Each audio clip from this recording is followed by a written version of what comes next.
Bismillahirrahmanirrahim. Assalamualaikum warahmatullahi wabarakatuh.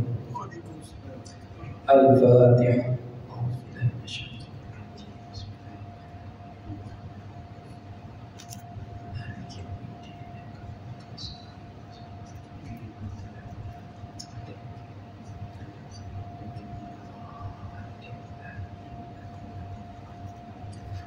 Innal hamdalillah nahmaduhu wa nasta'inuhu wa nastaghfiruh wa na'udzu billahi min shururi anfusina wa min sayyiati a'malina.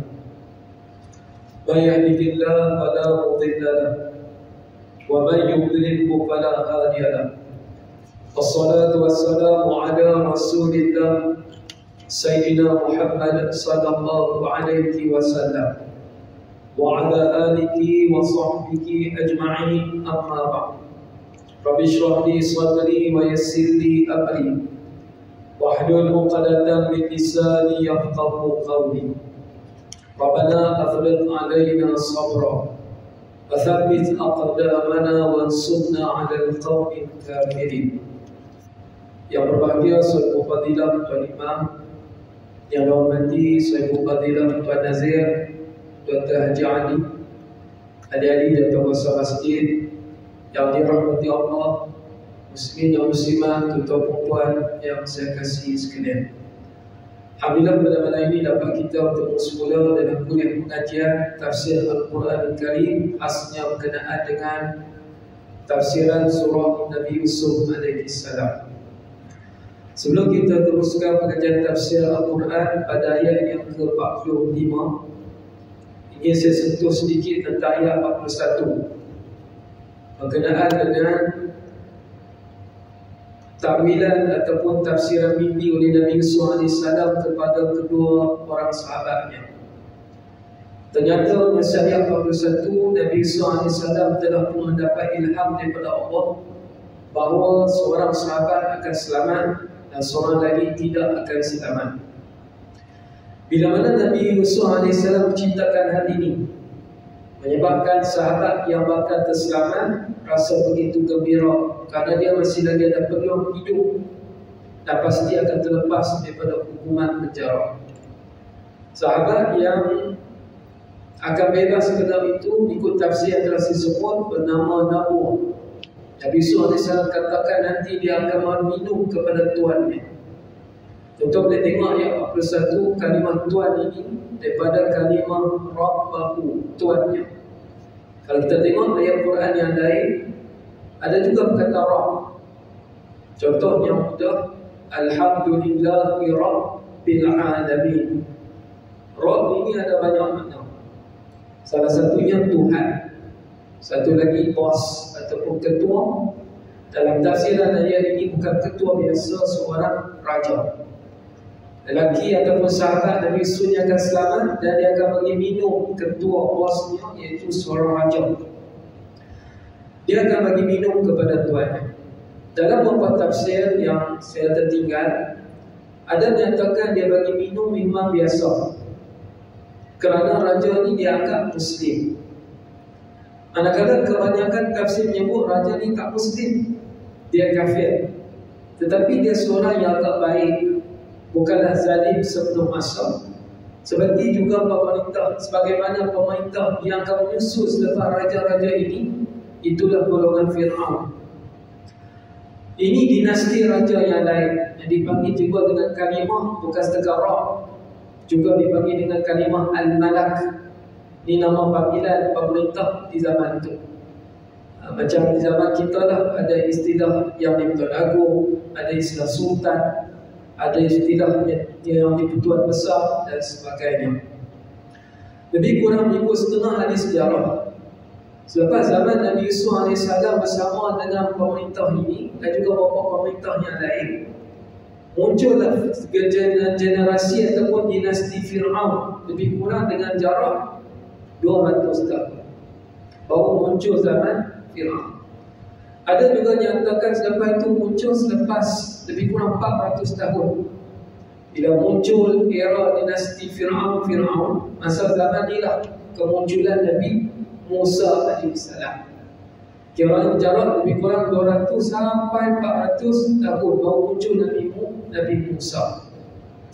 Manakala daripada zaman Nabi Musa sampai zaman Nabi Muhammad lebih kurang 1800 tahun berjarak. Dan berkenaan dengan ayat 41, kebanyakan ditafsir kata lelaki yang akan selamat itu dia akan bagi minum kepada tuan yang semula, raja yang semula, kerana dia beri kerja semula. Ada yang mengatakan dia jamu Arab, ada katakan khamra, ayat 41 bukan Arab. Walaupun dia kafir, dia tak minum Arab. Khamra ialah minuman perahan, mungkin jus, mungkin juga perahan ini dimasukkan perahan susu. Quran tak spesifikkan apa jenis minuman. Yang pastinya golongan VIP akan makan dan minum berbagai menu, berbagai hidangan, kerana mereka golongan yang berduit, golongan yang istimewa, golongan yang akan dilayan dengan berbagai hidangan dan minuman, makanan dan minuman. Kita masuk pada ayat yang ke-45. Firman Allah Subhanahu wa ta'ala, A'udzu billahi minasyaitonir rajim. Bismillahirrahmanirrahim. فقال الذي نجا منهما وادكر بعد أمة أنا أنبئكم بتأويله فأرسلون. Dan pada saat itu, yakni ketika berlakunya perbincangan di istana antara raja dan para ulu balang ataupun kita istilahkan menteri-menteri, pegawai-pegawai khas. Ketika inilah berkatalah orang yang terselamat. Siapa yang terselamat ni? Yang berkaitan dengan ayat yang telah dinyatakan tadi, ayat 1 dan sebagainya, yang sudah bertugas sebagai pelayan di istana semula. Sekarang riwayat katakan namanya Nabur. Baik. Dia pun terdengar kerana perbincangan hangat. Dia tak boleh duduk sekali sebab dia pelayan. Mungkin kemungkinan ketika ni dia baru selesai hidang ataupun baru nak hidang minuman. Quran tak cerita dia hidang makanan tak, tapi tugas yang pasti dia hidang minuman.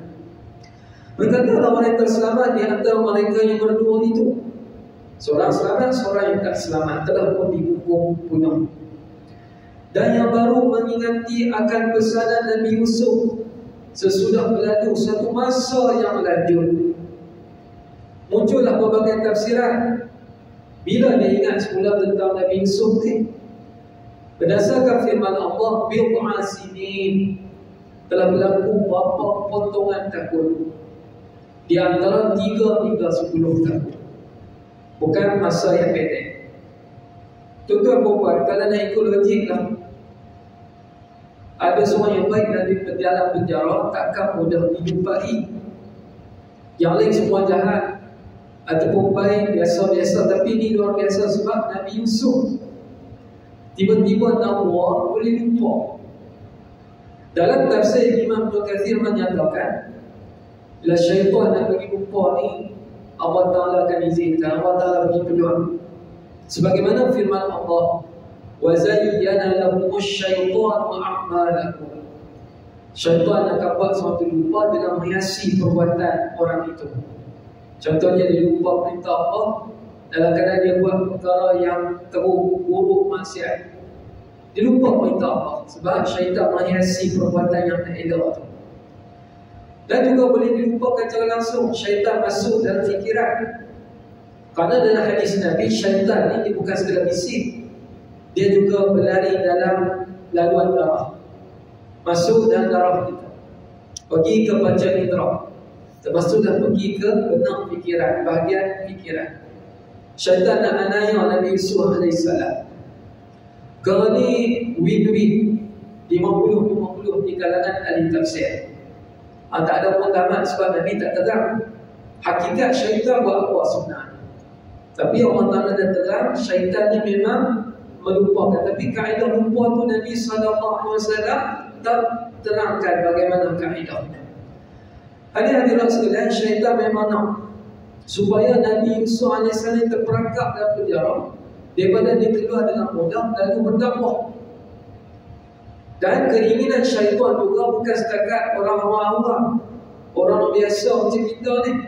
Cita-cita ini syaitan ialah juga untuk terus menghasut Rasul dan Nabi, supaya mereka putus asa, kecewa dengan Tuhan, disebabkan wahyu Tuhan tidaklah datang setiap masa. Jadi para Rasul termasuk Nabi Muhammad. Tuan-tuan ingat lagi awal surah Kahfi dulu. Fala'allaka bakhi'un nafsaka 'ala atharihim illa yu'minu bihadzal hadithi asafa. Barangkali kau Nabi Muhammad ada kecenderungan untuk binasakan diri kamu disebabkan mereka mendustakan apa yang kau datangkan daripada Al-Quran. Disebabkan Allah Ta'ala tak bantu Nabi setiap masa. Allah Ta'ala nak uji Nabi dengan tekanan yang dahsyat daripada musyrikin Makkah. Sampai mereka Nabi training, kalau boleh aku mati cepat daripada aku terus dilanda dengan cabaran yang berat. Demikianlah kehendak syaitan dan iblis ni nak bagi Nabi Yusuf ni dalam penjara tertekan. Akhirnya lupakan Allah. Yang berlaku ialah pelayan yang lupa pada Nabi Yusuf. Termasuk dia lupa jasa Nabi Yusuf yang tolong bagi berita baik pada dia, gembirakan. Bayangkan kalau tiap hari dapat berita buruk, lebih-lebih lagi berita bak mati ni. Tuan-tuan perempuan kita ada kenalan, doktor dah beritahu dah, tuan dah tak lambat 4 bulan lagi gol. Bukan gol Manchester lawan final bola, ni gol masuk kubur ni. 4 bulan lagi tuan, maaf nak cakap, boleh sedia apa patutlah, belikan kapal. Aku ubat pun tak jalan lah, belikan kapal. Sedia standby tanah mana nak masuk apa akhirat, kematian mana untuk tanah kubur, bersedia lah. Agak-agak tuan-tuan dia pergi jalan ke Mahira tak? Dia pergi makan kenduri tak? Dia senyum dah bila tengok Maharaja Lawak tau. Dia jadi tension, stress sebab hari kematian yang sudah pun disebut. Demikianlah pelayan. Awalnya dia disebut akan mati kerana raja dan hukum. Tiba-tiba Nabi Yusuf bagi berita gembira. Sesudah itu pelayan ini lupa kerana campur tangan dari syaitan. Bila mana dia dengar masalah yang berlaku dalam istana, jawab pelayan ini kepada pihak istana, aku akan memberitahu kepada kamu ataupun kalian tafsirannya. Kalau kita tengok dalam tafsir Pimpinan Rahman diistilahkan kamu, tapi kalau kita tengok dalam bahasa Arab, ana munabbi hukum. Kum ni untuk ramai. Contoh Assalamualaikum untuk ramai, tapi seorang pun hukumnya tak urus. Contoh tuan-tuan, kita pergi tanah Arab, kita baik dengan seorang Arab, baik sebut. Kerana kita ni jenis sembahyang, jenis iktikaf di masjid, jumpa setokoh, baik orang Malaysia. Kita pun dah boleh bahasa Arab sedikit kerana dia di Mekah. Kerja di Mekah, ibadat pun di Mekah lah. Dia menyapa kita dengan perkataan kaifa halukum, apa khabar kamu. Sebenarnya akan ikut basic kaifa haluka. Macam kita jumpa Nabi lah, Assalamualaikum di baqah Nabi. Tapi boleh juga Assalamualaikum ya Rasulullah. Dari bahasa Arab, kita nak cakap dengan seorang boleh ka boleh, kum boleh. Kalau kum ni, kalau seorang tu guna, ada dia respect lebih. Kaifa halukum. Dia gambarkan kita ni banyak jasad, banyak apa, karakter yang baik. Itu maksudnya. Tapi dalam ayat ni bukan bab respect. Memang ternyata lelaki ni kum untuk ramai. Siapa yang ramai tu? Raja dan bulu balang yang tak dapat jawapan tentang mimpian dia, lagi raja yang bertanya kepada mereka. Oleh itu terjemahan yang paling tepat ialah aku akan beritahu kepada kalian tentang tafsiran mimpinya, mimpi raja tu. Fa'arsilun, oleh itu hantarlah aku pergi kepada ada seorang yang mengetahui tafsirannya. Tuan-tuan tengok juga ayat 45 ini. Dalam kita memahami tafsir Al-Quran, bukan sekadar tengok ayat Quran yang berkaitan, tengok hadis yang berkaitan, bahkan juga kalimah Arab pun memberi pengertian. Waddakara ba'da ummah. Apa maknanya? Dan yang baru aku mengingati akan pesanan ummah. Ummah ni apa maknanya? Bukan umat Islam, bukan umat Nabi Ibrahim, bukan umat Nabi Yusuf. Ummah di sini ialah diri Nabi Yusuf tu. Kalau tuan-tuan balik perhati ayat 45, tak ada perkataan Yusuf. Tapi kenapa diterjemah? Yang dia ni baru mengingati akan pesanan ummah, iaitu Nabi Yusuf. Ketahuilah tuan-tuan perempuan, Nabi dan Rasul ni gelaran mereka Nabi, Rasul, kekasih Allah dan juga ummah. Tapi ini jarang digunakan, melainkan dalam Quran. Oleh itu dari segi pengertian, tak salah tuan-tuan perempuan tersebut ummah Muhammad. Kita ingat umat Nabi Muhammad lah. Maknanya Nabi, ummah Ibrahim. Contoh dalam Quran, Inna Ibrahim kana ummah. Dalam Quran sebut itu, sesungguhnya Nabi Ibrahim adalah ummah. Artinya ummah ni pecah banyak makna. Ummah yang popularnya sekumpulan umat, sekumpulan orang beriman. Tapi ummah di sini maksudnya orang yang teguh agama, orang yang dekat dengan Allah. Siapa ni? Ummah Nabi Yusuf. Dia teringat balik Nabi Yusuf. Dia kata, aku teringat seorang yang sangat baik, yang dekat dengan Tuhan. Aku sekarang nak pergi kepadanya, dialah yang tahu, tolong hantar aku. Di sini tuan-tuan berlakulah pandangan peribadi para ahli tafsir. Bila dia bercakap di dalam istana, apakah patut dia mengarahkan pihak istana untuk hantar dia? Patutnya dia mana boleh arah dia pelatihan. Tapi ini makna Quran. Patutnya dia yang bagi tahu kepada raja, tuanku nak siasat itu silalah pergi. Dalam penjara tu ada semua ummah. Tapi dia yang mengarah. Yang pertama ialah tafsiran ijtihad, andaian di kalangan ahli ilmu tafsir ialah dia betul-betul nak tolong raja yang baik tu. Dia sendiri nak pergi. Kalau maling sembang, tak ada pengalaman. Sebab Nabi Yusuf ni takut, dia tak cerita banyak. Sebab dia takut raja ni zalim. Sebab dia tak tahu keadaan raja. Manakala yang kedua ialah dia nak tebus balik kesilapan yang hampir 10 tahun. Dia tak ingat Nabi Yusuf. Jadi dia nak pergi tu, barangkali dia minta maaf dulu, cakap sikit, baru dia nak tanya tentang masalah mimpi raja. Dia nak guna peluang sebab tak semua orang boleh jumpa Nabi Yusuf. Tak semua orang boleh jumpa dengan bantuan. Kalau Nabi Yusuf dilepas, nanti Yusuf pergi ke tempat lain, raja jumpa, raja lepas, raja selesai salah tentang salah mimpi, dia tak ada peluang jumpa Nabi Yusuf yang begitu baik, yang telah berjasa lebih kurang 10 tahun yang lepas. Seterusnya, hadirat, tafsiran tertentu juga menyebut, tapi tak popular pandangan ni.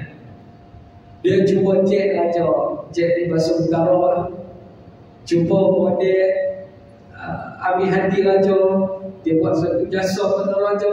Sebab dia dah lama kerja pelayan, kukuh naik pangkat, kan jadi jusa kat istana kan, alhamdulillah kan.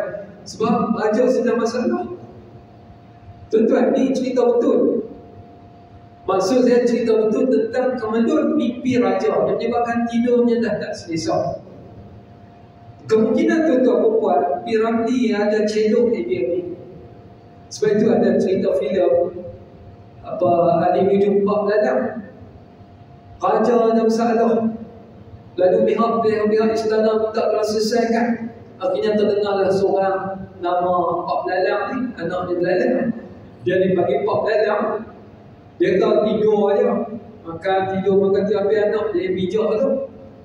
Kebetulan anak dia keluar rumah, ada orang curi lembu dan kambing. Seingat saya lah, betul expert lagi ni.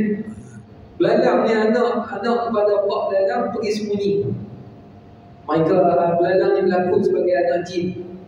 Jadi orang yang curi lembu, curi kambing tu takut lari. Belalang pun simpan sekejap lembu dan kambing. Dia bagi beritahu pada ayah dia. Dia kata, ayah ni nak jadi rezeki kita ni, orang tengah cari ni. Awalnya Pak Belalang marah, kau jangan cari pasal. Tapi Belalang dengan maksudnya boleh rezeki ayah boleh dapat nama.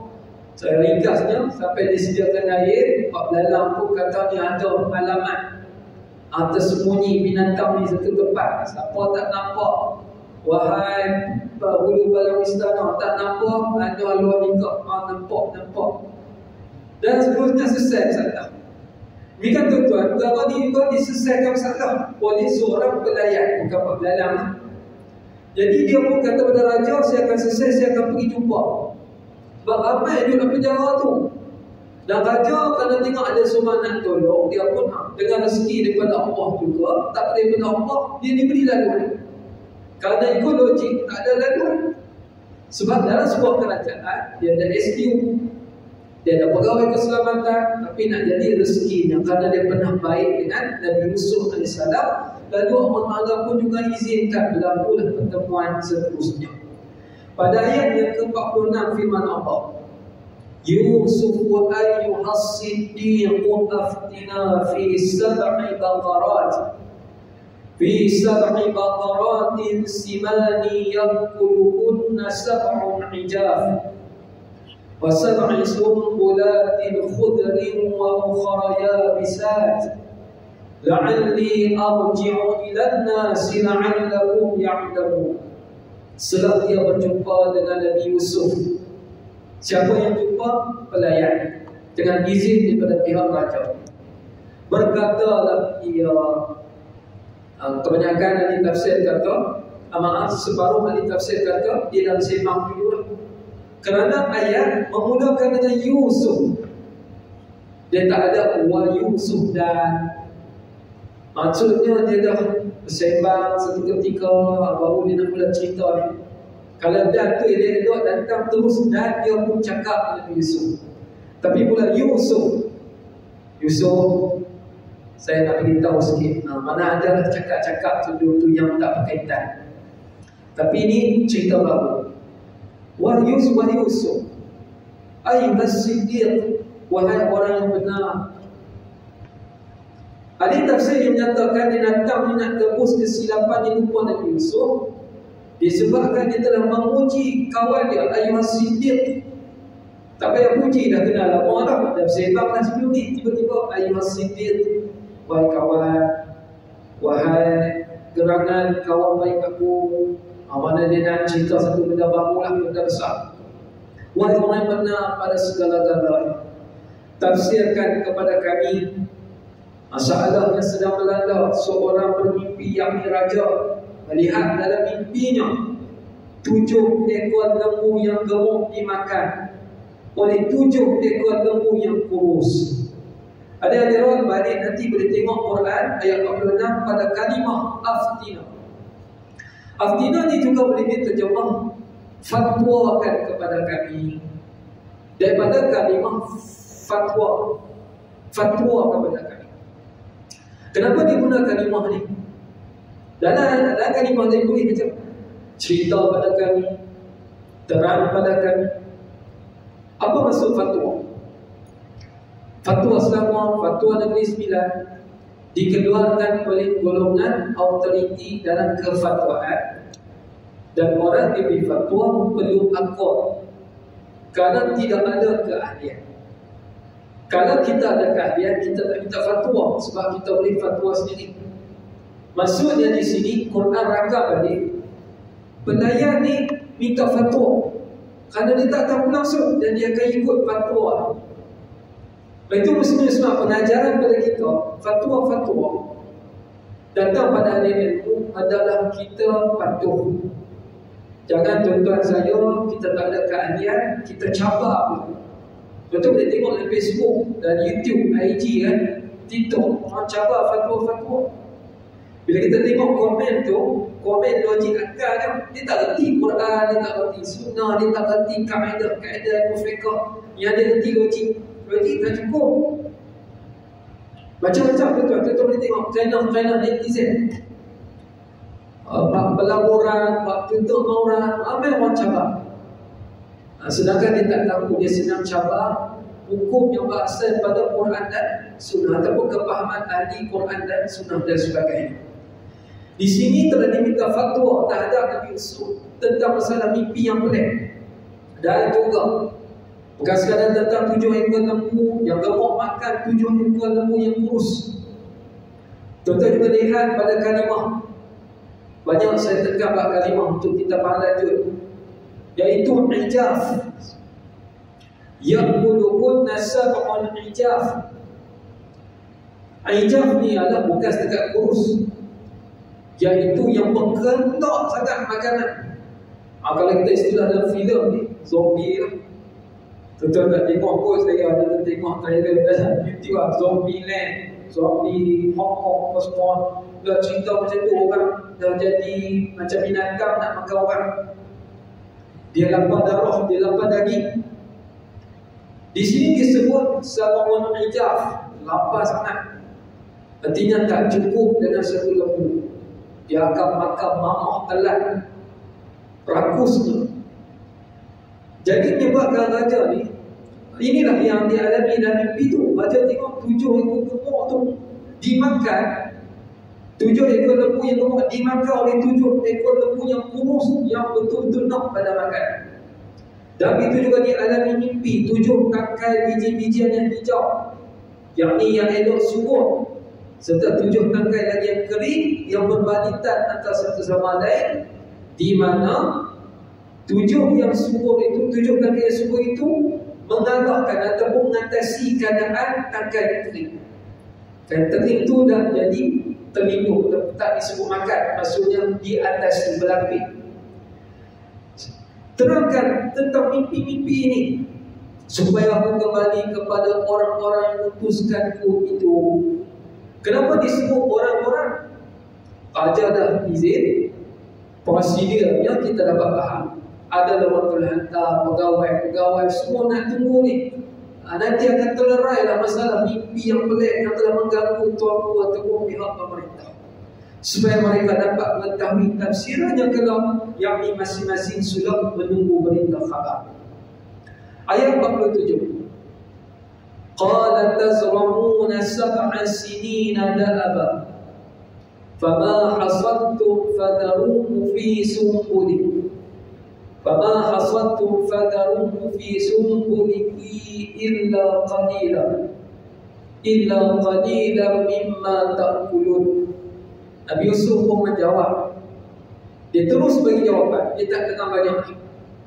Di sini menjadi hujah, dia dah bersembang, rancak dengan kawan duduk tu. Kali ini yang penting dia nak cerita takbilan, tafsir takbir mimpi. Hendaklah kamu, bukan pelayan tu, kamu membawa makna kepada rakyat luar, pemerintah. Macam mana kita boleh tahu tu? Daripada kalimah tazramun. Ramai tazramun ni macam tak kulun, semua orang makan, semua orang buat. Dia daripada kata akal bahasa Arab taf'alun. Ramai-ramai yang buat apa tu? Ramai akan bersungguh-sungguh menanam. Menanam apa? Tanaman pertanian yang telah diserahkan dengan Mesir. Adalah kamu menanam bersungguh-sungguh 7 tahun berturut-turut. 7 tahun itulah daripada makna 7 ekor lembu yang gemuk. Pastikan 7 tahun tu betul-betul gemuk, betul-betul subur. Kalau tak buat ni, 7 tahun itu akan dimamah, dimakan, dimusnahkan di 7 tahun yang mendatang. Itulah daripada makna 7 ekor lembu yang kurus. Atasi mimpi tu, pastikan tak laku. Seterusnya tentang makna 7 tangkai. Kemudian apa yang kamu kentak, yakni daripada apa yang kamu tuai daripada pertanian kamu, khasnya gandum. Kutiplah, tapi biarkanlah separuh pada tangkai-tangkai untuk kamu jadikan makanan. Manakala yang ditangkai itu biarlah untuk dijadikan makanan pada tahun berikutnya. Boleh faham? Jadi mimpi ni ada 2 bahagian. Sebelah boleh cara ringkas. 7 tahun yang gemuk itu tahun yang subur, 7 tahun. Pastikan 7 tahun ni buat dia elok. Tapi kalau 7 tahun tak guna dia elok, akan datang 7 tahun kemarau, tak ada bermanfaat, sia-sia lah apa yang telah diusahakan. Dan 7 tangkai itu juga bermaksud hasil pertanian. Jangan sampai tak makan, jangan sampai tak gunakan, tapi gunakanlah separuh lagi. Ialah biar ditangkai. Ni pelik tuan-tuan, mereka ahli pertanian tuan-tuan bin Arif.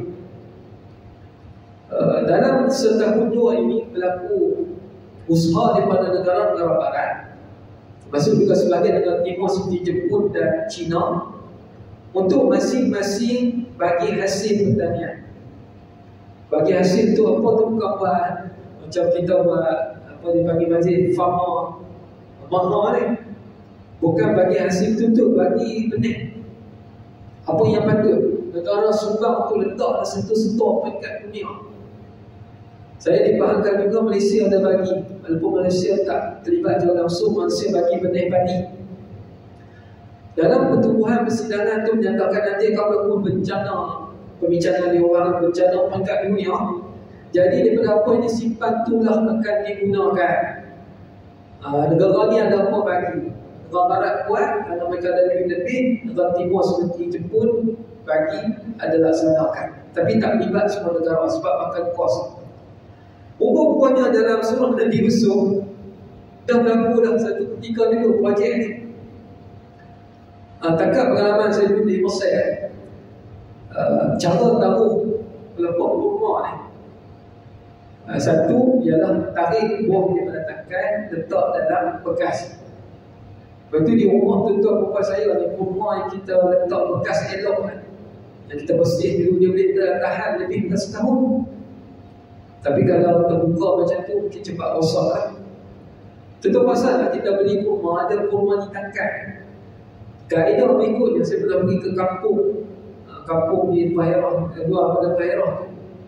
Dalam gedung mereka tu, mereka simpan rumah yang tak dibuang daripada tangkai, dengan tujuan tahan lama.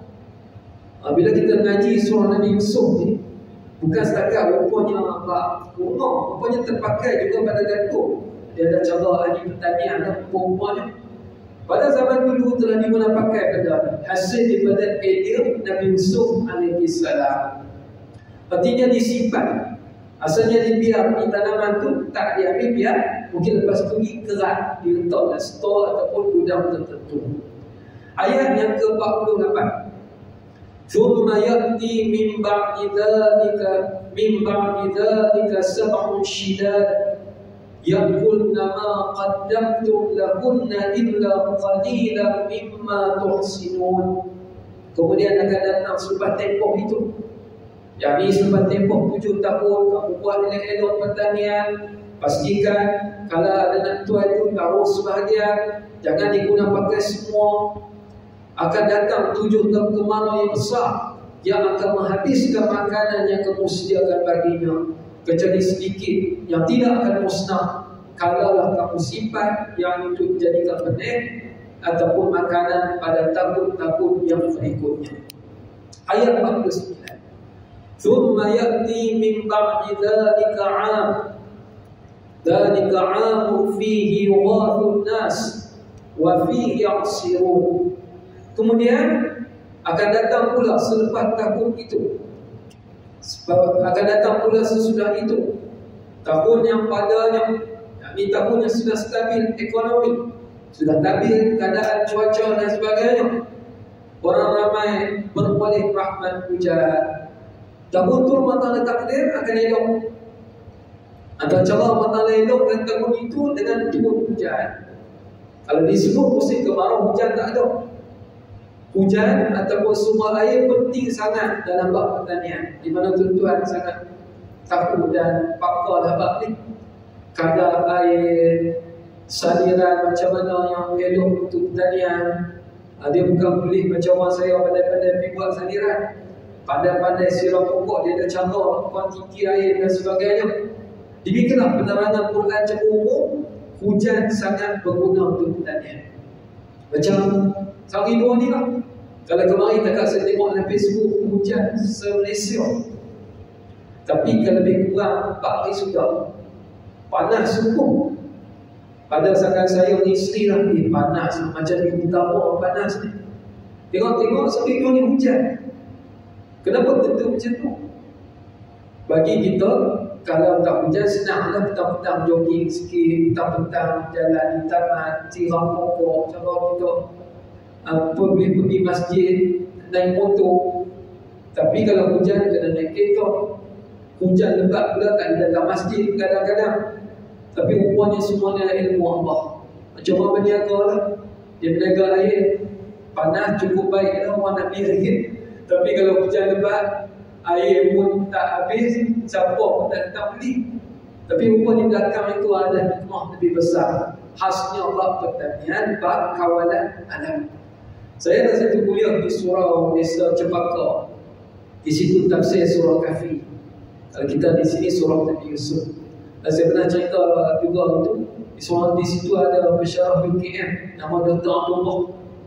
Dia pakar bab cuaca ni, dia pakar bab maritim juga. Dia kata dalam kebelakangan ni aliran udara angin ni dah lain. Jadi dia sendiri katakan ekosistem ni tanda nak kiamat. Tak dijangka lah. Memang dulu kita tahu musim-musim sekarang panas-panas boleh hujan. Hujan-hujan, tiba-tiba dia jadi kemarau dan sebagainya. Peraturan Allah Ta'ala. Dan pastinya berdasarkan hadis, akan berlaku nanti kemarau yang cukup berpanjangan untuk ujian kepada orang yang beriman. Dan ikut Allah kan ikut Dajjal. Dajjal akan datangkan sebuah ekonomi yang menarik. Siapa ikut Dajjal senang, siapa ikut Dajjal tak ikut Dajjal akan kelaparan. Ini ujian di akhir zaman. Kemudian akan datang pula kata Nabi Yusuf, tahun yang padanya orang ramai boleh rahmat hujan, dan padanya nanti mereka kelak dapat memerah berbagai hasil subur sangat. Antaranya hasil anggur, zaitun, dan tafsir Ibn Katsir menyebut termasuklah orang ramai dapat berpeluang memerah susu binatang. Mana semua makanan dah banyak, makmur, stabil negara. Ayat yang ke-50. Waqala al-maliku tuni bih falamma ja'ahu ar-rasul qala irji' ila rabbik fas'al ma balun niswati allati fas'al ma balun niswati allati qatta'na aydiyahun inna rabbi bikaidihinna 'alim. Dan apabila mendengar tafsiran itu oleh pelayan pun dah masuk istana menghadap, ceritalah A sampai Z bab makna-makna tadi, cerita bab masa depan. Tuan-tuan bukan kalau ada orang cerita bab ramalan, kita akan pasang terima.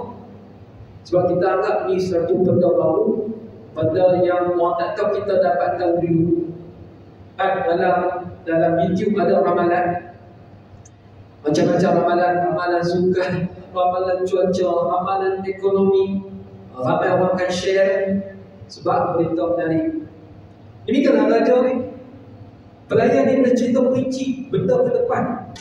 Apatah lagi berkaitan dengan masa depan negara di bawah pentadbiran. Cerita buruk pun dia terpaksa dengar. Tapi ni cerita betul. Cerita dia orang yang baik, layan dia daripada orang yang lebih baik, Nabi Yusuf alaihissalam. Kita betul-betul katalah, kata je lah, tuan-tuan percaya. Keluar-keluar masjid ni ada seorang kesopan, buah putih, janggut pun putih, nampak elok cernih. Tuan Haji, saya ada berita nak cerita sikit. Sekali Tuan Haji sampai betul akan berlalu satu lori. Lori itu warna merah. Dia akan duduk di situ. Dia akan lambai-lambaikan Tuan Haji. Apa benda ni? Kita pun lagi jadi ni.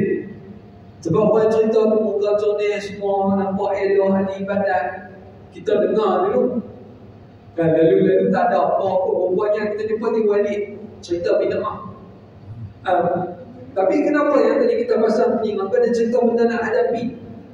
Berapa dia nak menakutkan kita. Ya, memang lori ada di situ. Dia lambai kawan dia. Pula kata kita balik-balik memang dia lambai semua. Betul lah ni. Tu bagi bilang aku jumpa tadi. Rupanya dia kekuasaan tu memang kekuasaan dia lambai geng. Ada bagi rehan dia lambai. Kita berasa lambai pada kita. Kita akan percaya sebab orang yang baik nampak baik cerita kepada kita. Demikianlah raja ni, dia pasang telinga. Dan kelebihannya dia percaya pada pelayan. Kalau tafsiran tu betul-betul, tak ada satu persatu mimpi yang dia alami. Akhirnya raja pun berkata, maksud dia percaya, bawalah dia kepadamu kerana kamu dah kenal. Maka tak kala utusan raja datang kepada Nabi Yusuf, menjemputnya menghadap raja, Yusuf berkata kepadanya, tuan-tuan melihat di ayat 50 pada kalimah Al-Malik yang saya sebut awal kuliah tadi. Patutnya zaman pemerintah Mesir ni, Fir'aun pada ayat yang lain melibatkan Nabi Musa, Nabi Harun dan Nabi-Nabi yang lain. Fir'aun ni gelaran umum. Kita pernah sebut dalam kuliah yang berdebat dengan Nabi Musa AS, yang memerangi Nabi Musa AS, itulah Ramses II mengikut ahli sejarah. Manakala raja ini, dalam tafsir Imam Ibn Katsir, ingat saya lah, tentu apa dia refer balik, nanti saya refer balik, tidaklah disebut nama, lebih kepada nama pelayan minuman kepada raja. Nanti saya refer balik tentang raja. Seingat saya tak disebut, kerana peranannya tidaklah sepenting Al-Aziz. Apa dia kata? Bawalah dia kepadaku. Pelayan pun punya maaf, bulu badan pun pergi jemput. Nabi Yusuf berkata terlebih dahulu kepada orang yang jemputnya, yang ini di kalangan kaki tangan istana. Kembalilah kepada tuanmu ataupun rajamu, kemudian tanyalah dahulu kepadanya. Tuan-tuan perempuan, Nabi Yusuf tak berbual apa. Kalau saya lah mau jemput malam ni pergi majlis istimewa, saya cancel kuliah. Sebab bukan saya tu. Tapi Nabi Yusuf ni sudah mana terbuka dalam penjara, orang ajak keluar, dia tak keluar lagi. Dia tanya satu soalan, InsyaAllah kita akan bincang pada kuliah bulan yang datang, kerana ada maksud yang tersirat pada ayat yang ke-50. Terima kasih banyak tuan-tuan dan puan kerana sudi hadir kuliah pengajian itu malam ini, dan kita dapat manfaat ke arah kita amalkan dalam kehidupan berdasarkan surah Nabi Yusuf AS. Wabillahi taufiq wal hidayah. Assalamualaikum warahmatullahi wabarakatuh. Bismillahirrahmanirrahim. Allahumma faqihna fid din wa 'allimna ta'wil wa hdina siratal mustaqim walhamdulillahi rabbil alamin.